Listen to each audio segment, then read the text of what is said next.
সবসময় টাকা টাকা টাকা টাকা দিয়ে সবকিছু হয় না। আমি আমার নিজস্ব মতামত তোমাদের সাথে শেয়ার করছি, প্রত্যেকের মতামতকে রেসপেক্ট দিয়ে।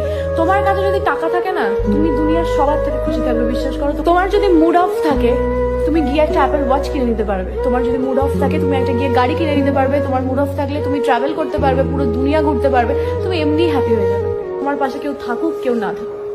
আমার মন খারাপ লেগেছে, আমি কেঁদেছি, বন্ধ ঘরে কাঁদবো। সেটা বাইরে বেরোলে, আমি যখন দরজা খুলে বাইরে বেরোবো, কাউকে সেটা দেখাবো না। লোককে যদি তুমি তোমার দুর্বল জায়গাটা দেখিয়ে দাও, লোকে সেখানেই বারবার অ্যাটাক করবে। এটাই লোকের ধর্ম, মানুষের ধর্ম এটা।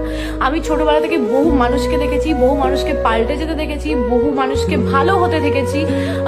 বহু খারাপ বন্ধু ভালো বন্ধু হয়ে গেছে, আর ভালো বন্ধু খারাপ বন্ধু হয়ে গেছে। প্রচুর কিছু হতে দেখেছি আমি। আমার মনে হয় ম্যাচুরিটি কোনোদিন বয়সের সাথে সাথে হয় না, সিচুয়েশন তোমাকে ম্যাচিওর করে তোলে।